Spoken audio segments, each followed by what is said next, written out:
into an epoxy slice side table.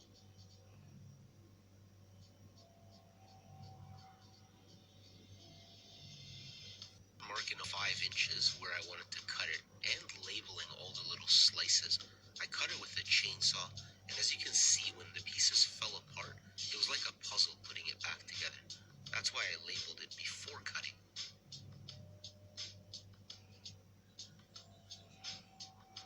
I used a piece of plywood with some sheathing tape to prepare the base, then it was on to sanding each piece. I also gave the pieces a good cleaning, burned off any loose fibers that would get stuck in the epoxy, and then I assembled the pieces back on the base that I had made. I traced it so I know exactly where to glue it, used some hot glue to glue the pieces down, and then I just used silicone around the bottom to make sure that the epoxy doesn't leak. I used a layer of painter's tape under the sheathing tape.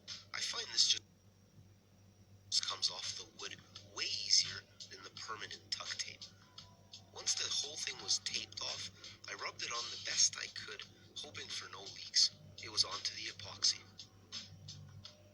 Now the epoxy I'm using is a 2-part bar and tabletop finish from my friends at Rust-Oleum, so it did require several pours to finish the project. The color I'm going with here, I wanted something that blended a bit more into the natural wood, so it's a golden amaretto.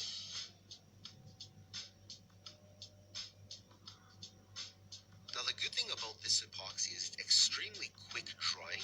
There were days where I poured in the morning and then I poured again in the evening because it was rock hard. However, it did require 3 full pours and 1 half pour to get to this level. I was running to check on this project every 10 to 15 minutes, and I was so happy when there were no leaks at all.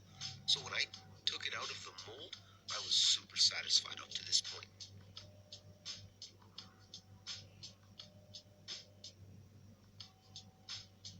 Now it was on to flattening. The epoxy had dried, and I needed to level out both sides of the stump so I can attach it to the legs. For that, I'm going to use my modified router jig. I built this mainly for taller stumps. However, as you can tell, it can be used on smaller pieces like this, no problem.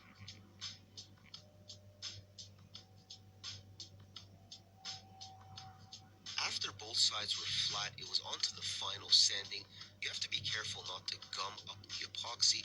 So when I was sanding, but I did go all the way up to 400 on the top, 320 all around. Now it was time to oil.